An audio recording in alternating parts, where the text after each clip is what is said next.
അപ്പോൾ നമുക്ക് പഴയ ഓർമ്മകളിലേക്ക് ഒന്ന് ഓടിപ്പോയിട്ട് വരാം.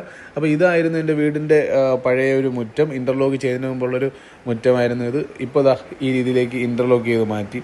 അപ്പോൾ നമ്മുടെ ഇൻ്റർലോക്ക് വീഡിയോ 4ാമത്തെ വീഡിയോ ആണിത്. ഇതിനു മുമ്പിട്ട 3 വീഡിയോസിനും നല്ല വ്യൂസും കാര്യങ്ങളൊക്കെ ആയിരുന്നു.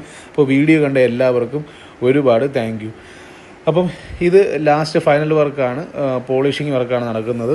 2200 സ്ക്വയർ ഫീറ്റുള്ള ഇൻ്റർലോക്ക് മുറ്റം 2 മണിക്കൂർ കൊണ്ടാണ് 5 പേര് പോളിഷ് ചെയ്ത് മാറ്റിയത്. ഞാനൊരു ബ്ലാക്ക് ആൻഡ് സിൽവർ കളറാണ് പറഞ്ഞത്. അതുപോലെ നമുക്ക് ഈ ഫ്രണ്ട് ഏരിയ വന്നിട്ട് സ്റ്റോൺ വർക്കാണ്. ആ ഫില്ലിങ്സിനായിട്ട് അവിടെ എല്ലാം ഗ്രാസൊക്കെയാണ് സെറ്റ് ചെയ്യുന്നത്.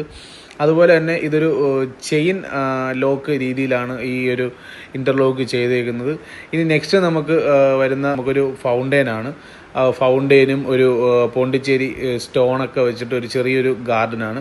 ഇതൊക്കെയാണ് കേട്ടോ ഫൈനൽ ലുക്ക്. അപ്പോൾ വീഡിയോ ഇഷ്ടപ്പെട്ടാൽ തീർച്ചയായിട്ടും ലൈക്ക് ചെയ്യുക. അപ്പം നിങ്ങളുടെ സജഷൻസ് കമൻറ്റ് ചെയ്യുക. അപ്പം ഫൗണ്ടെയിൻ സെറ്റ് ചെയ്യുന്ന വീഡിയോ ആയിട്ട് കാണാം. Tata, bye bye.